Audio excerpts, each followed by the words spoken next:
नमस्कार नमस्कार नमस्कार. मी अवधूत गुप्ते तुम्हा सर्वांचं स्वागत करतो तुमच्या लाडक्या कार्यक्रमामध्ये, ज्याचं नाव आहे खुपते तिथे गुप्ते. वयाच्या 22व्या वर्षी नगरसेवक, वयाच्या 27व्या वर्षी महापौर, वयाच्या 29व्या वर्षी आमदार, वयाच्या 44व्या वर्षी मुख्यमंत्री, शरद पवार यांच्यानंतरचे सर्वात तरुण मुख्यमंत्री, मुख्यमंत्री राहिल्यानंतर उपमुख्यमंत्री बनलेले राज्याचे पहिले नेते, जाहिरातीतले मॉडेल ते राजकारणातले रोल मॉडेल, माननीय श्री देवेंद्रजी फडणवीस यांचं जोरदार टाळ्यांनी स्वागत करूया.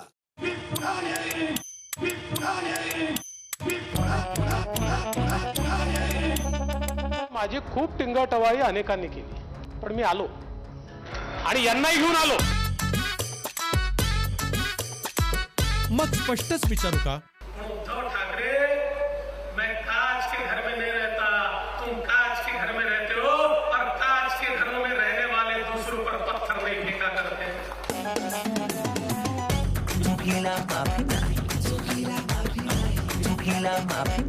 त्यांच्या गुगलीमुळे मी बोल्ड व्हायच्या ऐवजी त्यांचे पुत्र अजित पवारच बोल्ड झाले.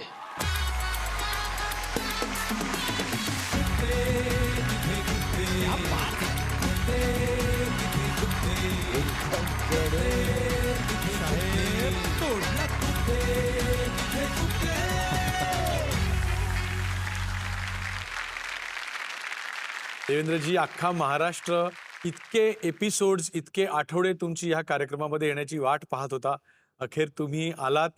मी झी मराठी आणि खुपते तिथे गुप्तेच्या संपूर्ण टीमतर्फे आणि महाराष्ट्रातर्फे तुमचे खूप आभार मानतो. धन्यवाद. मी पण वाट पाहत होतो की तुम्ही मला कधी बोलवताय. मला वाटलं आता हाही सीझन संपला आणि तुमचं काही बोलवणं आलंच नाही, त्यामुळे मला बाहेर ठेवता की काय असं वाटत होतं.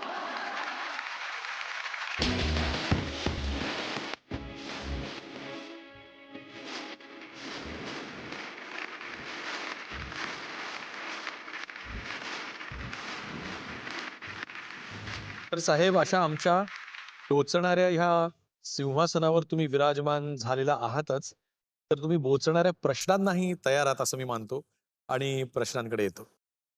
मध्यरात्री सेनेचे आमदार गायब होतात आणि तुम्ही सरकार स्थापन करता. रात्री राष्ट्रवादीचे आमदार गायब होतात, तुम्ही पहाटे अजित पवारांबरोबर शपथ घेता. रात्री खूप ऍक्टिव्ह असता. तुम्हाला रात्री झोप येत नाही का? पण खरंच आहे, मी रात्री जास्त ऍक्टिव्ह असतो आणि माझी झोपायची वेळ उशिराच आहे. त्याच्यामुळे रात्री जरा जास्त एनर्जी असते. म्हणजे पवार साहेब इतर लोकांना सांगतात की सकाळी लवकर उठा. आता पवार साहेबांनी सांगायचं झालं तर ते तुम्हाला म्हणतील लवकर झोपा, आरामात उठा. नाही, असं काही नाही. मी दिवसाही तेवढाच ऍक्टिव्ह असतो. पण आता काय, कधी कधी काही गोष्टी रात्री जास्त सोप्या असतात करणं, त्यामुळे त्या रात्री होतात. आणि सकाळी उठून लोक टीव्ही लावतात आणि लोकांच्या झोपा उडतात. हे खरं आहे. मुख्यमंत्रीपद न मिळाल्यामुळे देवेंद्रजी नाराज झाले, भावूक झाले, असं तुमचे नेते म्हणाले होते. तुमची निवड फायनल असं वाटत असताना हे खरंच का झालं? म्हणजे पहिले तर मला वाटतं याची क्रोनॉलॉजी चुकते आहे. मी मुख्यमंत्री होणार नाही हे मी ठरवलं. ज्यावेळेस एकनाथराव शिंदेजींशी आमचं सगळं बोलणं झालं आणि आता हे सरकार बदललं पाहिजे, हे आपल्या विचारांनी चालू शकत नाही आणि तिथे हिंदुत्ववाद्यांचा जीव गुदमरतोय अशी परिस्थिती निर्माण झाली, त्यावेळी मी हा विषय मांडला की शिंदेजींनी मुख्यमंत्री झालं पाहिजे. मी माझ्या पक्षाकडे गेलो. माझ्या पक्षाला मी सांगितलं की शिंदे साहेबांना आपण मुख्यमंत्री केलं पाहिजे. माझ्या पक्षाला ते कन्व्हिन्स करण्याकरता मला बराच काळ द्यावा लागला. माझ्या पक्षाने लगेच ते ऍक्सेप्ट नाही केलं. मी त्यांना सांगितलं की इतका मोठा पाऊल शिंदेजी उचलतायत, अशा परिस्थितीमध्ये त्यांचं नेतृत्व हे असलं पाहिजे, त्यांच्या लोकांना ते कॉन्फिडन्स देईल. आणि हा निर्णय झाला. फक्त त्यावेळेस मी सांगितलं होतं की मी सरकारमध्ये राहणार नाही, मी पक्षाचा अध्यक्ष होईल किंवा जी जबाबदारी द्याल, मी 2-2.5 वर्ष मेहनत करून पक्षाला क्रमांक 1चा पक्ष करतो. त्याप्रमाणे सगळं ठरलं. ज्यावेळी आम्ही पत्र द्यायला गेलो त्यावेळी मी 4 लोकांना फक्त सांगितलं की मी मुख्यमंत्री नाही, शिंदे मुख्यमंत्री आहेत. तोपर्यंत फक्त मला, शिंदेजींना आणि आमच्या 3 वरिष्ठांना माहिती होतं की शिंदेजी मुख्यमंत्री आहेत. कोणाला माहित नव्हतं. तिथे आम्ही राज्यपालांकडे गेलो. ते पत्र पाहून आश्चर्यचकित झाले. ते म्हणाले, मी म्हटलं असंच ठरलंय. माझ्या प्रेस कॉन्फरन्समध्ये मी अनाऊन्स केलं की शिंदेजी मुख्यमंत्री होणार आहे. माझ्या चेहऱ्यावर एवढी तरी चिंता, दुःख, क्षोभ, उलट माझा चेहरा विजयी होता. मला एक जिंकल्याचा आनंद होता. मात्र तो आनंद माझा फार काळ याकरता टिकला नाही की घरी आल्यानंतर माझ्या नेत्यांनी मला फोन केला आणि त्यांनी मला सांगितलं की तुला उपमुख्यमंत्री व्हायचं. आणि हा माझ्याकरता धक्का होता. मुख्यमंत्री असताना उपमुख्यमंत्री होतोय, खालच्या पदावर जातो, याचं दुःख नव्हतं मला. माझ्या पक्षाने सांगितलं तर मी चपराशी व्हायला तयार आहे. मला चिंता ही होती की आपण ज्या प्रकारचं राजकारण करतो त्याच्यामध्ये लोक काय म्हणतील की सत्तेकरता हा किती हपापलेला आहे. अच्छा. कालपर्यंत मुख्यमंत्री होता, आता सत्तेकरता उपमुख्यमंत्री व्हायला तयार झाला. मात्र माझ्या नेत्यांनी त्याला इतक्या वरच्या स्तरावर नेलं. जो नरेटिव्ह त्यांनी तयार केला की आम्ही सांगतोय हा सत्तेकरता आपापलेला नाहीये. हे जे नरेटिव्ह पंतप्रधानांनी ज्या प्रकारचं ट्विट केलं, मला असं वाटतं की त्याच्यानंतर कोणाच्या मनात संभ्रम उरला नाही.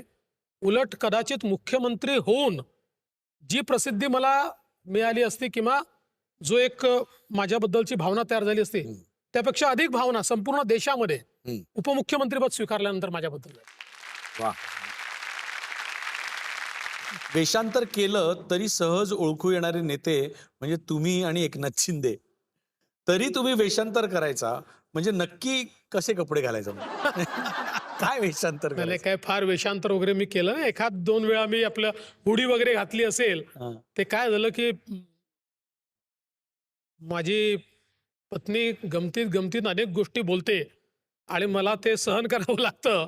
जसं तिने एक दिवस पुरणपोळी सांगितली आणि तेव्हापासून कुठे गेलो की मला पुरणपोळीच खावी लागते. 30-35 पुरणपोळ्या पातेलभर तूप घेऊन आरामात खाऊन टाकायचं. मला खरं सांगतो, तुमच्या कार्यक्रमाच्या माध्यमातून सगळ्यांना सांगतो, मला नाही आवडत पुरणपोळी एवढी. 1च्या वर मी पुरणपोळी खाऊ शकत नाही. अरे लोक एवढं कॉन्फिडेंटली, आम्हाला माहितीये तुम्हाला पुरणपोळी आवडते, आम्ही तीच करून ठेवली आहे.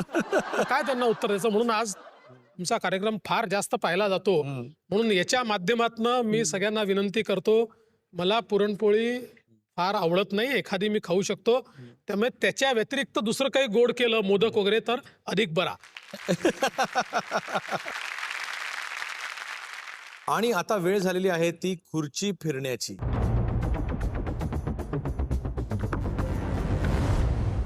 देवेंद्रजी, असं आहे की आम्ही इथे काही बाईट लावणार आहोत. जे बाईट्स आत्ताचे आहेत ते तुम्हाला चांगलेच खुपणारे, टोचणारे बाईट्स असणार आहेत. तर सुरू करा पहिला बाईट. आणि तुमच्या भाजपच्याच लोकांनी पराभव केलाय. राधाकृष्ण विखे पाटलांच्या संस्थानात झाकीर नाईक 4.5 कोटी रुपये का देतो? किंमत आहे चौकशी करण्याची फडणवीसांची. फडणवीस यांच्याकडे गृहमंत्री म्हणून माहिती नसेल तर आम्ही द्यायला तयार आहोत. राहुल कुल 500 कोटीचं मनी लॉन्ड्रिंग, हे पहा. काल आणि परवा ही सगळी कागदपत्र ईडीकडे पोचली आहेत. त्या संदर्भात माझ्याकडे ईडीची पोच पावती रिसिव्ह. राहुल कुल, भारतीय जनता पक्षाचे दौंडचे आमदार, 500 कोटी का मनी लॉन्ड्रिंग. राहुल कुल बीजेपी के एमएलए है. हा पूरा कारखाना बेच दिया. क्या कर रहे हैं फडणवीस साहब? हा कागद दाखव.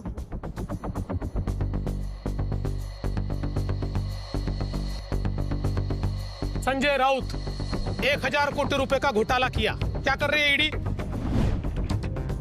त्यांचं पत्र आहे, पुरावा नाही आहे तो. बघा तुम्ही, बघा, झूम करा. त्यांनी लिहिलेलं पत्र आहे. त्यांना रात्री स्वप्न पडतात अशी आणि सकाळी काही बोलतात ते अशा. मला वाटलं नव्हतं तुम्ही अशाही माणसाला उत्तर द्यायला सांगाल. मला माझा स्तर ठेवा. आता पुढचा बाईट.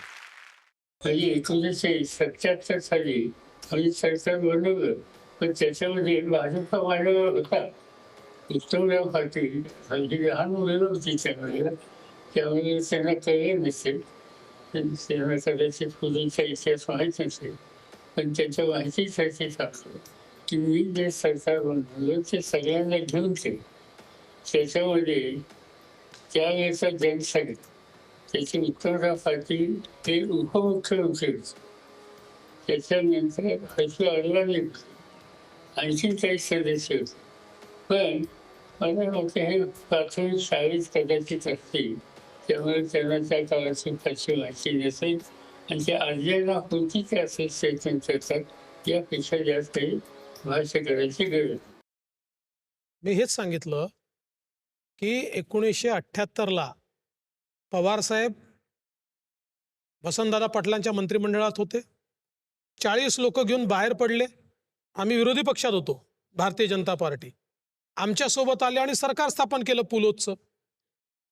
एकनाथ शिंदेंनी उद्धव ठाकरेंच्या मंत्रिमंडळात होते, 50 लोक घेऊन बाहेर पडले, आमच्यासोबत आले, सरकार स्थापन केलं. जर पवार साहेबांनी जे केलं ती मुत्सद्देगिरी असेल तर शिंदेंनी केलेली बेईमानी कशी होईल? ती पण मुत्सद्देगिरीच आहे. त्यामुळे डबल स्टँडर्ड्स करता येणार नाही. तर पवारसाहेब म्हणाले खरंच आहे, मी प्राथमिक शाळेतच होतो, पण इतिहास थोडी बदलता येतो. इतिहासामध्ये हे तर स्पष्टच आहे ना की तुम्ही वसंतदादा पाटलांच्या मंत्रिमंडळातनं, म्हणजे सांगायचं झालं तर सकाळी वसंतदादांना भेटले आणि सांगितलं की आम्ही सगळे सोबत आहोत, आणि 12 वाजता 40 लोक बाहेर पडले आणि त्यांनी सरकार बदललं. त्याच्यामुळे मला असं वाटतं की जर ती मुत्सद्देगिरी होती तर शिंदेंनी केली ती मुत्सद्देगिरी होती. त्यामुळे मी जे बोललो तेच ते बोलले आहेत. बरोबर. पवार साहेबांची मुख्यमंत्री म्हणून सुरुवातच भारतीय जनता पार्टीमुळे झाली. आम्ही समर्थन दिलं नसतं त्यांचं सरकारच झालं नसतं. योगी आदित्यनाथ, शिवराज चौहान, खट्टर यांना भाजप मुख्यमंत्री म्हणून पुन्हा संधी देतं. मग फडणवीसांसाठीच वेगळा न्याय का? नाही, वेगळा न्याय नाहीच. असं आहे की परिस्थिती असती तर फडणवीसांना मुख्यमंत्रीच केलं असतं. कारण 2019च्या निवडणुकीमध्ये स्वतः माननीय पंतप्रधान महोदयांनी देवेंद्र फडणवीस आमचे मुख्यमंत्री पदाचे उमेदवार आहेत, यांच्या नेतृत्वात आम्ही निवडणूक लढतोय, हे 4 वेळा जाहीर केलं. अमित भाईंनी जाहीर केलं, राष्ट्रीय अध्यक्षांनी जाहीर केलं, एवढंच काय उद्धव ठाकरेंनी जाहीर केलं. आणि त्यातलं माझं शल्य काय सांगतो, म्हणजे मला काय खुपते ते तुम्हाला सांगतो की 5 वर्ष आम्ही सरकार चालवलं. अर्ध्या रात्री उद्धवजींनी फोन केला तरी ते जे म्हणतील त्याला मान होता. मी कधी त्यांना नाही म्हटलं नाही. कधीच मी मुख्यमंत्री आहे तर मी त्यांच्याकडे जाणार नाही असं नाही. मी स्वतः मातोश्रीवर जायचो. कुठेही मान अपमान नाट्य मी केलं नाही. अनेक वेळा प्रोटोकॉलमध्ये पंतप्रधानांच्या आधी मुख्यमंत्री बोलतो, त्याच्या आधी सगळे बोलतात. मी प्रोटोकॉल तोडून माझं भाषण केल्यानंतर त्यांना भाषण करायला द्यायचो. एवढं सगळं असताना ठीक आहे, तुमचं नाही पटलं, तुम्हाला मुख्यमंत्री व्हायचं आहे, तुम्ही दुसऱ्यासोबत जाणार आहात, हिमतीने सांगितलं पाहिजे, फेस केलं पाहिजे. मला जे खुपतं ते एवढंच खुपतं की त्यांनी माझे फोन देखील उचलले नाही. शेवटी इतके तुम्ही सोबत राहिल्यानंतर किमान एवढी तरी मला असं वाटतं की दानत असली पाहिजे की फोनवर सांगू शकले असते की नाही देवेंद्र, मला मुख्यमंत्री व्हायचं आहे किंवा काय जे काय कारण असेल, पण मी तुमच्यासोबत येऊ शकत नाही. पण त्यांनी माझे फोन देखील घेतले नाहीत, याचं मला खरंच दुःख आहे. लोकांना आता असं वाटतं की भारतीय जनता पक्ष म्हणजे एक वॉशिंग मशीन आहे, ज्याच्यामध्ये लोक गेली की स्वच्छ होऊन बाहेर येतात. असं ते असा एक नरेटिव्ह तयार करण्याचा प्रयत्न होतोय. एक मला उदाहरण असं दाखवा की बाबा भारतीय जनता पक्षात कोणीतरी आला आणि म्हणून त्याची जुनी चाललेली केस बंद होऊन गेली, असं नाही झालंय. पहा, मी एक गोष्ट तुम्हाला सांगतो की मी काही असा माझा दावा नाही की मी जगातला सगळ्यात प्रामाणिक माणूस आहे. राजकारणामध्ये कॉम्प्रोमाइजेस मी पण करतो, पण ते किती केले पाहिजेत याची सीमा मला माहिती आहे, माझ्या पक्षालाही माहिती आहे. शेवटी आदर्शवाद हा महत्वाचाच असतो, पण जो आदर्शवाद हा तुम्हाला गेमच्या बाहेर टाकेल त्याचा फायदा नसतो. गेममध्ये राहिलात तर आदर्शवादी राहाल, गेममध्ये राहिलात तर एथिकल पॉलिटिक्स करू शकाल. गेमच्या बाहेर फेकला गेलात तर एथिकल पॉलिटिक्स करू शकणार नाही तुम्ही. त्यामुळे गेममध्ये राहण्यापुरतं कॉम्प्रोमाइजेस करावे लागतात. ते कालही मी केले आहेत, ते आजही मी करतोय आणि उद्याही मी करणार आहे. पण मला हे नक्की माहिती आहे की माझा जन्म राजकारणामध्ये एथिकल पॉलिटिक्स करण्याकरताच झालाय. जिथे संधी मला आहे तिथे मी एथिकलच राहणार आहे. आणि म्हणूनच 5 वर्ष मी महाराष्ट्राचा मुख्यमंत्री होतो. एकही आरोप कोणी लावू शकलं नाही. जे आपल्या हातात आहे तिथे आपण एथिकलच वागलं पाहिजे. पण तसं वागण्याकरता you have to be in a game. जिवंत राहावं लागेल, मरायचं नाही. कोणी मारायचा प्रयत्न केला तर रिटॅलिएट करायचं. आणि अगदी उदाहरण तुम्ही कदाचित विचाराल म्हणून आधीच सांगून देतो की जेव्हा उद्धव ठाकरे तुमच्या पाठीत खंजीर खुपसतात त्यावेळी तुम्हाला अजित पवारला सोबत घेऊन शपथ घ्यावी लागते. राजकारणात जिवंत राहावं लागतं. नाहीतर उद्धव ठाकरेच यशस्वी होतात, पाठीत खंजीरच यशस्वी होतो. त्यामुळे माझ्या पाठीतला खंजीर काढून मी ताठ उभा राहू शकतो, तुमचा मुकाबला करू शकतो आणि तुम्हाला घरी पाठवू शकतो हे दाखवून द्यावं लागतं. आणि आता वेळ झालेली आहे ती मॅजिक बॉक्स ह्या राऊंडची.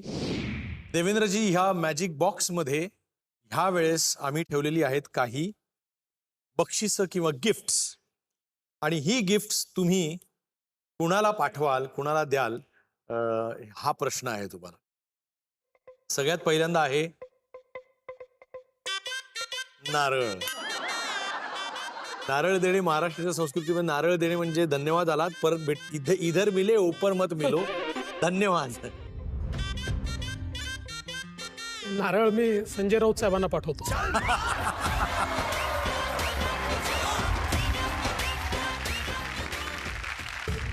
पुढील गोष्ट आहे मॅच बॉक्स. शक्यतो 2 लोकांमध्ये आग लावण्याचं जे काम करत असतात त्यांच्याकडे ही वस्तू कायम असते. ही मीडियालाच पाठवावी लागेल.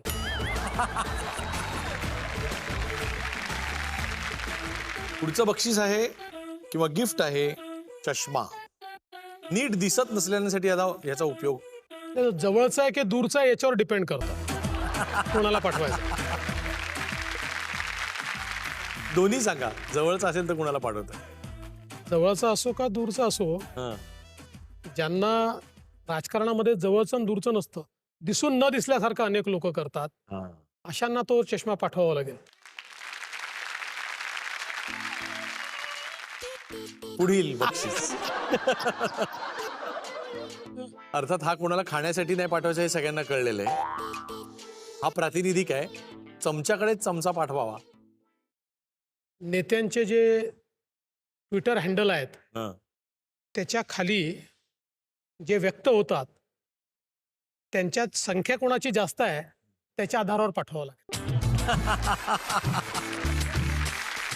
आणि वॉशिंग पावडर. जे मळले आहेत त्यांच्याकडे पाठवावे लागेल. ते मळलेले लोक म्हणतात की ही पावडर सगळ्यात जास्त दिल्लीत मिळते म्हणून. असं हा आहे ना, खरं आहे. म्हणून तर घाबरले आहेत ना सगळे.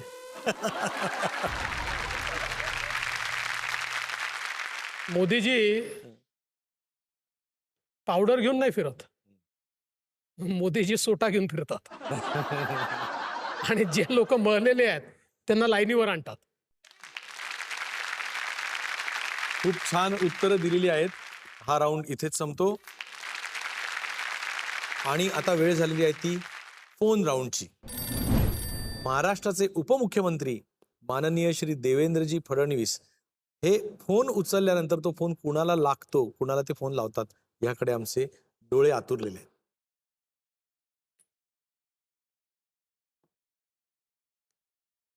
नमस्कार अटलजी. माझा तुम्हाला प्रणाम.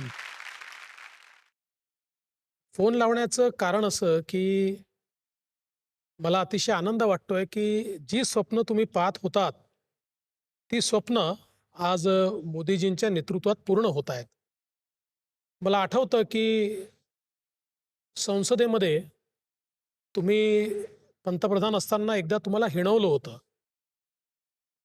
की तुमच्या राम मंदिराचं काय झालं, तुमच्या 370 कलमाचं काय झालं, तुमच्या समान नागरी कायद्याचं काय झालं? त्यावेळी तुम्ही उत्तर दिलं होतं की आज मी 22 पक्षांचं सरकार चालवतो आहे, त्यामुळे सगळ्यांचा मिळून अजेंडा आहे. ज्या दिवशी माझ्या पक्षाचं सरकार येईल आणि ज्या दिवशी माझ्याकडे किंवा माझ्या पक्षाकडे मेजॉरिटी असेल, त्या दिवशी या सगळ्या गोष्टी घडताना तुम्हाला दिसतील. आणि तुमच्या आशीर्वादाने मोदीजींच्या नेतृत्वात भारतीय जनता पक्षाला पूर्ण बहुमत मिळालं आणि आता राम मंदिर देखील बनत आहे. आज मोदीजींच्या नेतृत्वामध्ये 370 कलम खारिज करण्यात आलेलं आहे. आणि आता तुम्ही जे म्हणायचे ते सत्य आहे, कारण तुम्ही ज्यावेळी श्यामाप्रसाद मुखर्जींसोबत त्या ठिकाणी श्यामाप्रसादजींनी नारा दिला होता, एक देश में दो प्रधान, दो विधान, दो निशान नहीं चलेंगे और मैं बिना परमिट के कश्मीर में जाऊंगा, त्यावेळी तुम्ही त्यांच्यासोबत होतात. आणि ज्यावेळेस त्यांनी बिना परमिटचं काश्मीरमध्ये एंट्री केली आणि त्यांना अटक केली, त्यावेळी तुम्हाला ते म्हणाले होते, जाओ वाजपेयी, पूरे देश को बता दो कि बिना परमिट के मैं कश्मीर गया हूँ और अब इसके बाद हम परमिट नहीं लेंगे. आणि त्यानंतर तुम्ही देशामध्ये आगीसारखी ही वार्ता पसरवली आणि त्याचा परिणाम असा झाला की शेवटी त्या ठिकाणी परमिट राज बंद झालं. कोणालाही काश्मीरचा विजा घ्यावा लागत नाही, भारतीय तिथे जाऊ शकतात ही व्यवस्था आली. पण 370 कलम तुम्हाला खूपच होतं आणि आज मोदीजींनी ते 370 कलम देखील त्या ठिकाणी हटवलं. आणि मला विश्वास आहे की लवकरच भारतामध्ये समान नागरिक कायदा देखील मोदीजींच्या नेतृत्वात येणार आहे. ज्यावेळी तुम्ही अणुस्फोट केला अटलजी, त्यावेळी तुम्ही सांगितलं होतं मी कोणालाही दबणार नाही, आणि तुम्ही ते करून दाखवलं. जगाने आपल्यावर सँक्शन टाकले, पण तरी देखील तुम्ही म्हणालात मी जगाकडे जाणार नाही, जग माझ्याकडे येईल. जगाने ते सँक्शन उचलले आणि आज मोदीजींच्या नेतृत्वामध्ये संपूर्ण विश्वामध्ये भारताचा डंका बोलतोय.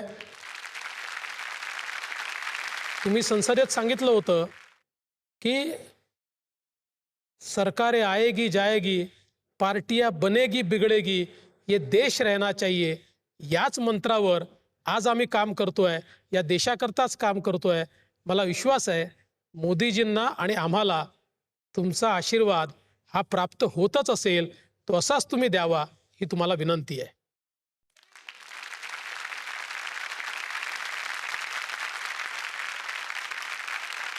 आणि आता वेळ झालेली आहे ती रॅपिड फायरची. काही रॅपिड प्रश्न काढलेले आहेत आणि फायर ब्रँड उत्तर अपेक्षित आहेत. कोणते विरोधक जास्त साधे, कर्तव्यदक्ष, प्रामाणिक आणि सरळ वाटतात? केजरीवाल का उद्धव ठाकरे? केजरीवाल आणि उद्धव ठाकरे दोघेही मला जिलबीसारखे सरळ वाटतात.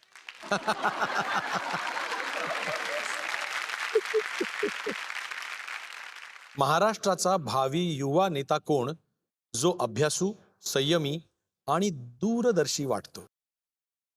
आदित्य ठाकरे की श्रीकांत शिंदे? जो आपल्या वडिलांच्या छायेतनं सगळ्यात पहिले बाहेर येईल तो. वा. कुणाशी जास्त मन मोकळेपणे बोलता, अमित शहा की नरेंद्र मोदी? अमित शहा. अच्छा. कारण मोदीजींशी बोलताना एक वडिलकीचं नातं आहे, त्यामुळे मनमोकळं बोलता येतं, पण तरी देखील बोलताना एक दडपण असतं. अमित भाईंशी जे नातं आहे त्यात काहीही बोलता येतं. अरे वा.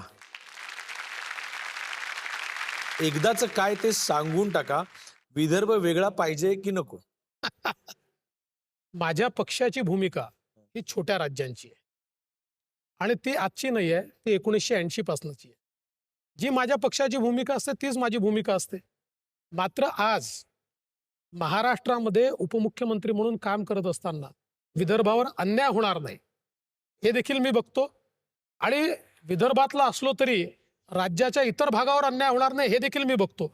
आणि म्हणूनच मी मुख्यमंत्री असताना मी जसा विदर्भाचा विकास केला, तसाच पश्चिम महाराष्ट्राच्या दुष्काळी भागामध्ये पश्चिम महाराष्ट्रातले नेते पाणी पोचवू शकले नव्हते, ते मी पोचवलं. गेल्या 10 वर्षात राजकीय वैर अत्यंत वैयक्तिक पातळीवर गेलं. नेते अत्यंत खालच्या पातळीवर टीका करू लागले. हे तुमची सत्ता आल्यानंतर सुरू झालं असं लोकांचं म्हणणं आहे. तर हा योगायोग आहे का तुमच्या विरुद्ध कारस्थान आहे?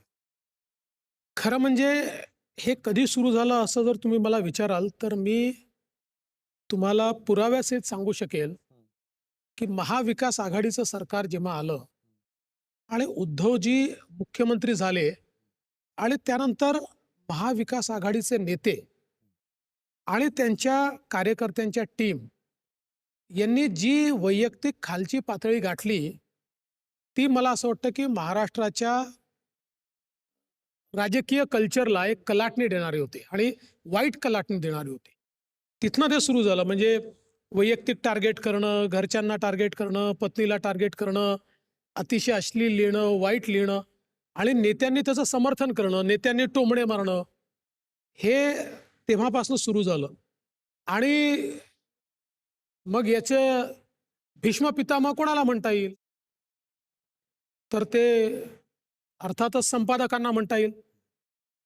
त्यामुळे सामनाच्या संपादकांनी जी पातळी गाठली त्या पातळीवर तर महाराष्ट्र कधीच गेला नव्हता. हे अतिशय दुर्दैवी आहे. पण मला असं वाटतं की संजय राऊत ज्या प्रकारे बोलतायत, माझी त्यांना विनंती आहे, म्हणजे ठीक आहे त्यांचे माझे संबंध, पण इतक्या खालच्या पातळीला आणू नका. हे महाराष्ट्राला शोभणार नाही आहे. आणि ही सगळी जी घडी विस्कटलेली आहे ना, जोपर्यंत नेते ठरवणार नाहीत तोपर्यंत ती घडी नीट येणार नाही. त्यामुळे अरेला कार्य होऊ लागतं, पण शेवटी कार्य करणारा असतोच. म्हणजे असणारच, होणारच. अरेला कार्य होणारच. राजकारणामध्ये अरेला कार्य जर झालं नाही ना तर अरे म्हणणारा खरा आहे असं लोकांना वाटतं. त्यामुळे कार्य करावंच लागतं. तुम्ही मगाशीच उल्लेख केल्याप्रमाणे ट्रोलिंग हे आत्ताच्या या सोशल मीडियामुळे अनेकांच्या डोक्याला ताप झालेली गोष्ट आहे. आणि तुम्हाला देखील ट्रोलिंगचा त्रास होत असणार आहे आम्हाला माहिती आहे. पण आम्ही खास काही ट्रोल्स काढून आणलेत. आमचा हा ट्रोल राऊंडच आहे की आम्ही तुम्हाला त्या ट्रोलिंग बद्दल विचारण्यापेक्षा थेट ते ट्रोल्सच आम्ही तुम्हाला दाखवतो. त्याबद्दलचं तुमची प्रतिक्रिया आम्ही जाणून घ्यायची आमची इच्छा आहे. दाखवा पहिला ट्रोल. गोंडस चेहऱ्याचा सगळ्यात आक्रमक नेता म्हणजे फडणवीस. कधी कुणाचा गेम करतील सांगता येत नाही. कधी कुणाचा गेम करतील दिस इज नॉट ट्रू. मी कधीच कोणाचा गेम करत नाही. पण हे खरंच आहे की मी कधी कोणाच्या वाट्याला जात नाही. माझ्या वाट्याला आला तर सोडत नाही, एवढं पक्क. पुढचा ट्रोल बघूया. भाजपच्या सच्च्या कार्यकर्त्याला फडणवीस यांनी काहीच दिलं नाही. बाहेरच्या लोकांचे जास्त लाड करतात. गोपीचंद पडळकर, चित्रा वाघ, राहुल नार्वेकर, नारायण राणे, महादेव जानकर मोठे झाले, पण आमच्या माधव भंडारी सारख्यांचं काय? खरं आहे. म्हणजे माधव भंडारी हे भारतीय जनता पक्षातले एक अतिशय चांगले नेते आहेत. सातत्याने पक्षाकरता समर्पितपणे काम करणारे नेते आहेत. आणि त्या मनाने त्यांना आम्हाला आमदार वगैरे करता आलं नाही. पण असे अनेक नेते आहेत. मग हा पक्ष मोठा का झाला? तर या पक्षामध्ये अनेक लोकांनी त्याग केला. आम्ही का मुख्यमंत्री बनू शकलो? कारण अनेक लोकांनी त्याग केला म्हणून बनू शकलो. सगळ्यांनीच जर ठरवलं की आपल्याला काहीतरी मिळालंच पाहिजे तर हा पक्ष कधीच मोठा होऊ शकला नसता. त्यामुळे मला असं वाटतं की बाहेरच्यांना असं वाटणं साहजिक आहे की वर्षानुवर्ष काम करणारे लोक आहेत, त्यांना काही मिळत नाही आहे. असंही नाही आहे. आता ज्यांना मिळालं त्यातले तुम्हाला 75% लोक असे दिसतील की जे होमग्रोन आहेत, जे वर्षानुवर्ष काम करतायत. त्यामुळे हा एक मिक्स आहे. आमचा प्रयत्न असा असतो की कुठेतरी पक्षातमध्ये काम करणारी जी मंडळी आहेत यांना काही ना काही त्या ठिकाणी पद दिलं पाहिजे, त्यांना कुठली तरी संधी दिली पाहिजे.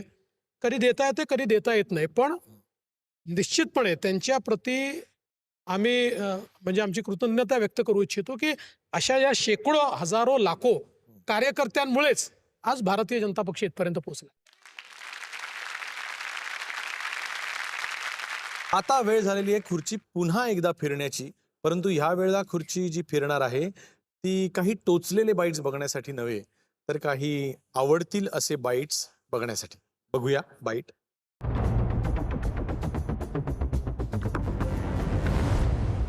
देवेंद्रजींच्या बाबतीत मला काय खुपतं तर ह्याचं उत्तर मी मजेशीर देऊ शकली असती, पण मी ही संधी साधतीये देवेंद्रजींना परत आठवण करून द्यायला की देवेंद्रजी, तुम्ही लोकसेवेत खूप व्यस्त आहात, पण स्वतःकडे लक्ष देणं पण जरुरी आहे.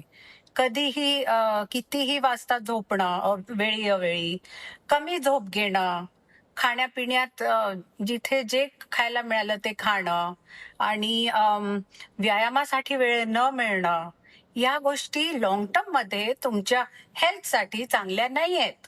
तर मला वाटतं स्वतःसाठी आणि महाराष्ट्रासाठी पण तुम्ही स्वतःच्या स्वस्थ राहण्यासाठी लक्ष देणं खूप जरुरी आहे. काय उत्तर द्याल? हे लेक्चर मी नेहमी ऐकतो हो ना. आणि मी दरवेळेस सांगतो की आता 15-20 दिवसांनी मी जरा व्यायाम वगैरे सुरू करतो. मग तो कधीच सुरू होत नाही किंवा सुरू झाला तर तो 3-4 महिन्याच्यावर टिकत नाही. मग मी सांगतो की आता सगळं वेळेवरचं जेवण वगैरे सुरू करतो. 15-20 दिवस होतं, मग ते परत सुटून जातं. त्यामुळे हे आमचं चक्रव्यूह हा सातत्याने चालूच असतो. पण वहिनी, मी तुम्हाला सांगतो की मी मागच्या वेळेला ज्या वेळेला देवेंद्रजींना भेटलो होतो, त्याच्यापेक्षा आता मला ते जवळनं ते अतिशय अजून बारीक झालेले दिसत आहेत, अजून फ्रेश दिसत आहेत, अजून यंग दिसत आहेत. हे माझं पर्सनल मत आहे. पण आमच्या झी मराठीच्या कार्यक्रमात ज्या वेळेला त्या आल्या होत्या किचन कलाकारमध्ये, तेव्हा त्यांनी असं म्हटलं होतं की तुम्ही रात्री उठून हळूच फ्रीजमधनं काय काय गोड काढून खाता आणि त्यामुळे त्यांना रात्री फ्रीज लॉक करून ठेवायला लागतं. हे खरं आहे. मी बाकी काहीच खात नाही. मला डार्क चॉकलेट खूप आवडतं आणि मी रात्री 12 वाजता, 1 वाजता, 2 वाजता, 3 वाजता कधी आलो की फ्रीज उघडतो, डार्क चॉकलेट काढतो आणि खातो. अजून एक गोष्ट सांगितली होती की तुमच्या व्यस्त शेड्यूलमुळे त्यांना तुम्ही घरच्यांना वेळ देऊ शकत नाही. हे तर खरंच आहे. म्हणजे मला असं वाटतं की घरच्यांना बिलकुलच वेळ देता येत नाही. आम्ही काही कुठे फिरायला जाऊ शकत नाही, कुठे रेस्टॉरंटला जाऊ शकत नाही, कुठे सुट्टीवर जाऊ शकत नाही. तर आता शेवटी काही गोष्टी करायच्या असतील तर काही गोष्टी सोडाव्या लागतात. तुम्हाला वेळ मिळत नाही हे मान्य आहे, पण आज समोर तुमच्या आम्ही फोटो ठेवलेला आहे बहिणींचा, तर तुम्ही त्यांनाच सांगा की यापुढे तुम्ही त्यांना वेळ द्याल म्हणून.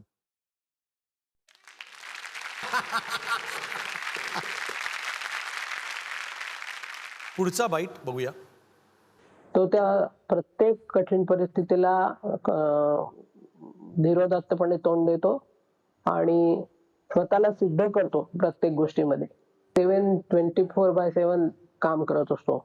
ते काम करत असताना त्याला कधीच कशाचंच भान नसते. पण माझं असं म्हणणं आहे की बा, एवढं काम तुम्हाला करायचं आहे तर तुम्ही सकाळचा आपला ब्रेकफास्ट व्यवस्थित केला पाहिजे. तुम्ही लंचला पण काहीतरी खाल्लं पाहिजे आणि रात्री पण तुम्ही जे काय तुम्हाला आवडेल, सूप म्हणा, काही म्हणा, असं प्यायलं तरी चालेल. पण या कुठल्याही गोष्टी त्याच्या व्यस्ततेमुळे तो पाळू नाही शकत. याचं मला फार वाईट वाटतं की हे अपन बच गए तो डूब गई दुनिया नको, अपना नहीं बचना चाहिए, दुनिया को भी बचाना चाहिए.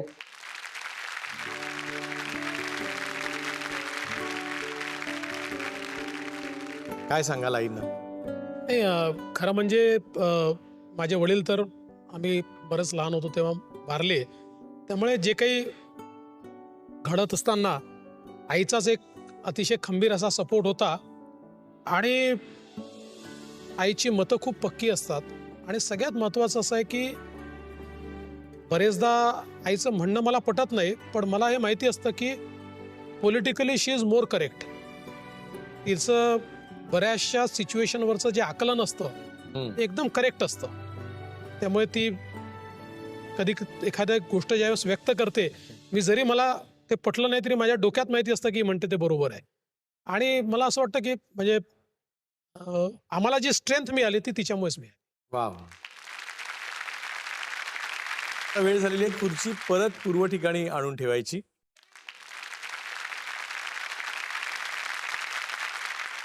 तुम्ही गृहमंत्री असून सुद्धा वहिनींची एका बुकी संदर्भातली जी केस होती ती अशी कशी व्हायरल होते?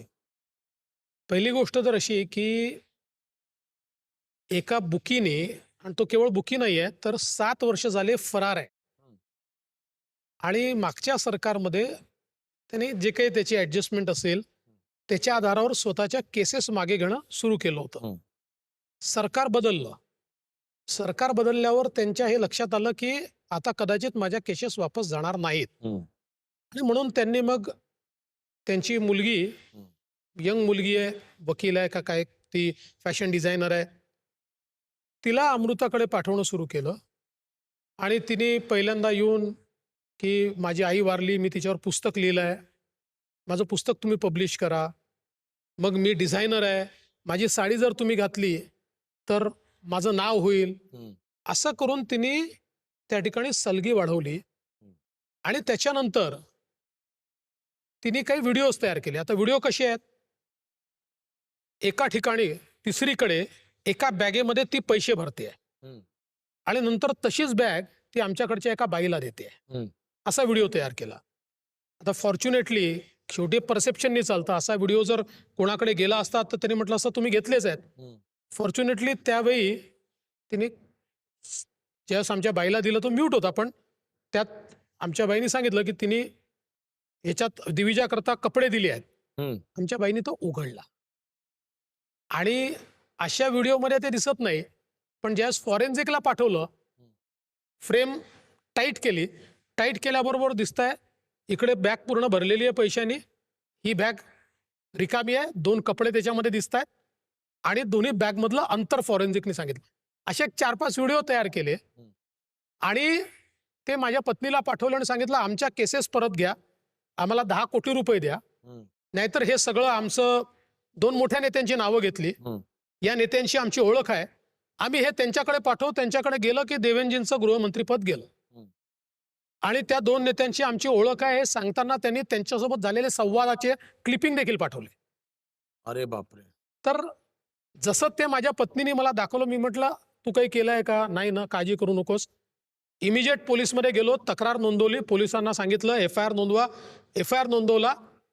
पोलिसांनी आम्हाला सांगितलं की याला एंगेज करा, हा पळालेला आहे, 7 वर्ष आम्हाला सापडत नाहीये. आणि म्हणून जवळजवळ 8-9 दिवस त्याच्याशी अमृता पोलीस सांगतील तसे मेसेज पाठवत होते.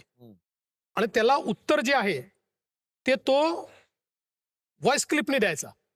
आणि रोज जे चॅटिंग व्हायचं हे सगळं चॅटिंग आम्ही पोलीस डायरीमध्ये नोंद करायचो एव्हरी डे. आणि त्यातच मग त्याचा तो गुजरातमध्ये सापडला, त्याला पकडलं. आता हे जी सगळी चॅटिंग आहे ही आरोपपत्राचा भाग केलाय, कारण आरोपपत्रामध्ये ते द्यावं लागतं, बरोबर. त्यामुळे ते पब्लिक डॉक्युमेंट केलाय. सगळी जी चॅटिंग आहे 20 तारखेला FIR दाखल झाला आणि 21 तारखेपासून जी चॅटिंग आहे, म्हणजे FIR दाखल झाल्यानंतर जी चॅटिंग आहे, आम्हीच ती पब्लिक डॉक्युमेंट केलाय. त्यामुळे ती लीक होण्याचं कारणच नाही आहे. That is not leaked. Public document तो आहे. आणि ते पोलिसांनी सांगितलं की असा पाठवा, तसा पाठवलेला तो आहे. ती पोलीस डायरीमध्ये एंट्री आहे. काही कमी डोक्याची लोक असतात, ती वाटेल तसा त्याचा अर्थ काढत असतात. माझं तर चॅलेंज आहे ना. मी त्या दिवशी उद्धव ठाकरेंना ओपन चॅलेंजला, आजही माझा उद्धव ठाकरे आणि त्याच्या कार्यकर्त्यांना आणि जे NCPचे ट्रोलर आहे, माझं ओपन चॅलेंज आहे. मी, माझी पत्नी, माझा परिवार, आम्ही खुली किताब, काही असेल, एक गोष्ट तुमच्याजवळ, एक गोष्ट आणा मार्केटात, एक गोष्ट, चॅलेंज आहे माझं, ओपन चॅलेंज. अमृता वहिनी अगदी बेधडक मत मांडतात, कृती करतात. राजकारणात असं कमी वेळा दिसतं. एकमेकांना स्पेस देण्यामुळेच तुमची जोडी अगदी अनुरूप ठरते. हे स्पेस देणं, एकमेकांना समजून घेणं कसं जमवलं? मला असं वाटतं की हे काही जमवावं लागत नाही.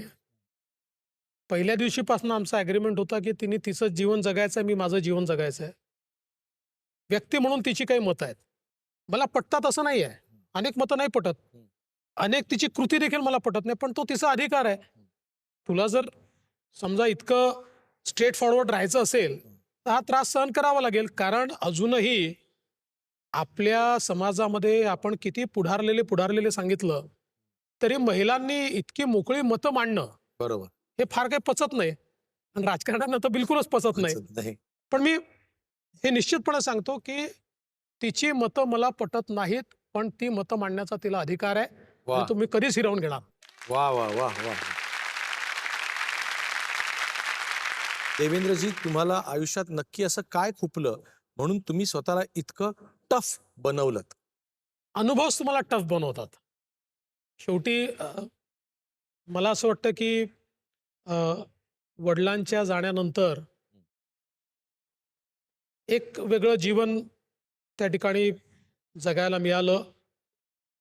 इतक्या वेगवेगळ्या आंदोलनांमध्ये त्या ठिकाणी सहभागी झालो, त्यामुळे यातनं एक नेतृत्व घडत गेला किंवा यातनं एक टफनेस हा तयार होत गेला. आणि मग जीवनामध्ये अनेक झटके देखील पडतात तुम्हाला, ते तुम्हाला खूप गोष्टी शिकवून जातात, ते तुम्हाला टफ करतात. मला असं वाटतं त्यातनं व्यक्तिमत्व घडलं. पण अदरवाईज मी काही फार टफ वगैरे नाहीये, पण जेवढं असायला पाहिजे तेवढं आहे. तुमच्यासारख्या आतून हळूवार, संवेदनशील पण बाहेरून टफ अशा व्यक्तिमत्वाला आमच्या कॉटन किंग या प्रायोजकांतर्फे एक ॲक्वा टफ भेट. खरंच हा तुमचा ॲक्वा टफ प्रवास आमच्यासाठी खूप प्रेरणा देणारा आहे.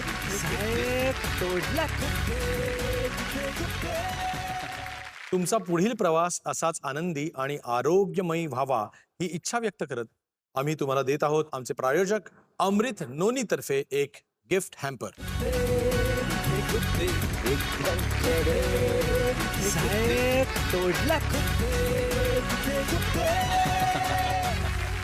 पुन्हा भेटूया पुढच्या रविवारी ह्याच वाहिनीवर ह्याच वेळी तुमच्या लाडक्या कार्यक्रमामध्ये, ज्याचं नाव आहे कॉटन किंग प्रस्तुत.